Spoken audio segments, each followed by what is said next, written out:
Halo guys, welcome back again to my channel. Bersama saya Hansen di sini, dan seperti biasanya setiap harinya saya akan membuatkan video seputar cryptocurrency. So, bagi teman-teman yang tertarik seputar cryptocurrency, boleh jangan lupa bantu saya like dan juga subscribe. Jangan lupa juga untuk hidupkan lonceng notifikasinya supaya teman-teman gak ketinggalan update terbaru seputar cryptocurrency. Apa kabar hari ini teman-teman semuanya? Mudah-mudahan baik-baik semua, sehat-sehat dan terhindar dengan yang namanya corona. Pada hari ini pastinya kita akan update lagi soal Bitcoin. Karena Bitcoin kembali rebound ya, setelah kemarin terkoreksi beberapa hari dan hari ini udah mulai rebound. Kira-kira apa yang sedang terjadi sekarang dan kira-kira prediksinya ke depan seperti apa akan kita bahas di video kali ini. Jadi kalau misalnya teman-teman tertarik, stay tune terus sampai akhir video karena nanti juga ada berita-berita terbaru yang menarik untuk teman-teman ketahui, oke? Jadi kita langsung mulai aja videonya sekarang. Let's go. Oke guys, seperti biasa kita akan mulai dari coin market cap dulu ya. Pada hari ini secara global market cap kripto nyampe di angka 2,11 triliun dolar atau naik sekitar 4,3%. Dan Bitcoin sendiri naiknya 3% ke 49.035 dolar. Kemudian Ethereum 3.253 naik 3%, Cardano meroket 9% ke 2,84 dolar. Binance masih tertahan di 488 dolar atau naik sekitar hanya 0,76%. XRP naik 6%, 1,17 dolar. Dogecoin 7,21% ke 0,29 dolar. Kemudian Polkadot 26,28 dolar, naik 5%. Dan Solana masih saja hari ini naik 4% ke 86,73 dolar. Jadi itu adalah outlook sementara dari beberapa top coin yang ada. Sekarang kita langsung masuk saja ke chartnya Bitcoin, dimulai dari daily chart terlebih dahulu. Oke, jadi daily chart ya guys. Sip. Nah, setelah beberapa hari kemarin 1, 2, 3, 4, 5 hari berturut-turut kita terkoreksi dari top kita yang ada di 50.500-an. Dan kemarin itu sempat nyentuh sampai 46 ribuan ya. Dan akhirnya kita mulai rebound sekarang dan mulai masuk lagi ke ascending channel ini. Jadi ya kalau misalnya kita tetap naik dari sini, maka ini kita bisa consider sebagai sebuah fake breakout ya. Dan ya kalau misalnya teman-teman zoom in ke 1 hour chart supaya lebih jelas.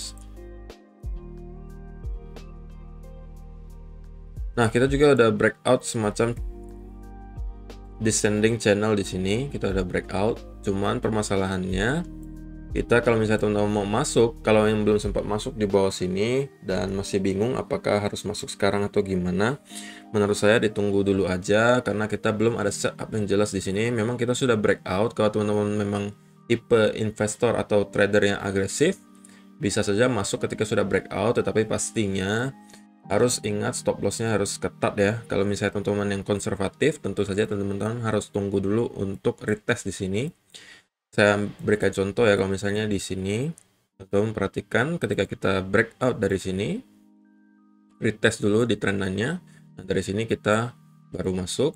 Atau kalau misalnya teman-teman pun masih ragu di sini, maka kita tunggu lagi di sini ada semacam flag atau pattern apapun itu yang menunjukkan akan adanya continuation, maka itu juga bisa menjadi setup kita untuk ikutan masuk. Jadi untuk sementara kedua itu belum ada terjadi di sini menurut saya. Jadi kalau misalnya teman-teman yang konservatif, ya opsi pertama tunggu dulu retestnya.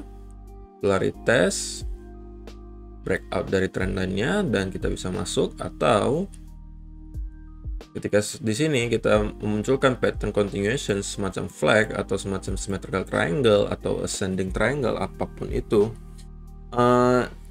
baru setelah itu kita ikutan masuk. Oke, jadi untuk sementara kita udah breakout dari ascending channel di sini, descending channel sorry, tetapi kita belum mempunyai konfirmasi yang jelas untuk continuationnya.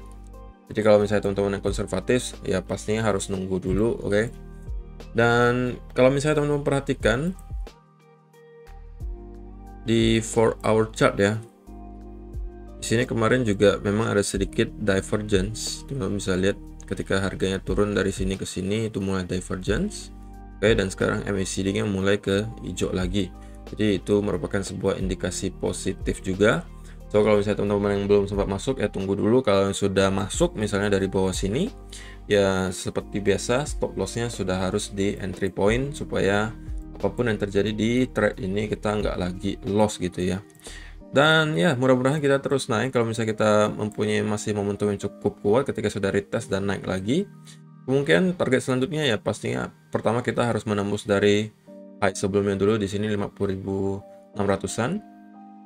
Dan kalau ini pun masih tertembus maka target berikutnya udah kita bisa jadi akan mendekati lagi trendline dari ascending channel yang besar ini.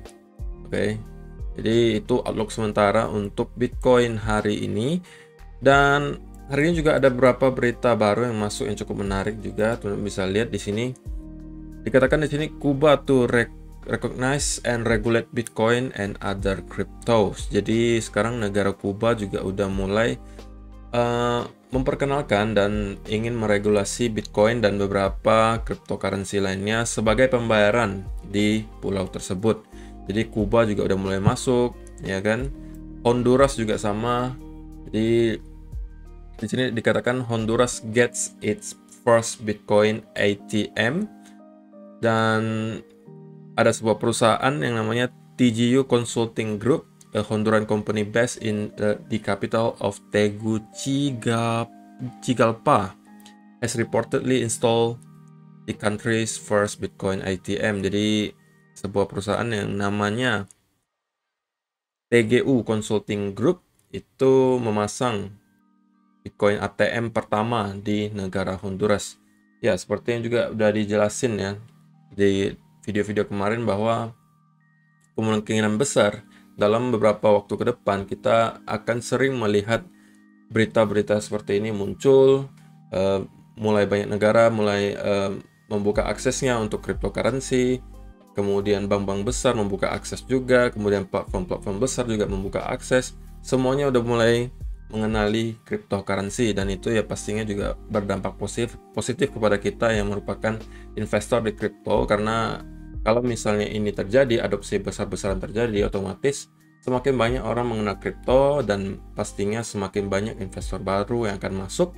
Kalau banyak investor baru yang masuk, otomatis harganya akan semakin mahal. Itu udah pasti gitu ya. Jadi itu aja untuk video kali ini guys. Terima kasih udah nonton sampai selesai. Semoga bermanfaat. Kita akan bertemu lagi di video berikutnya. Thank you. Bye-bye.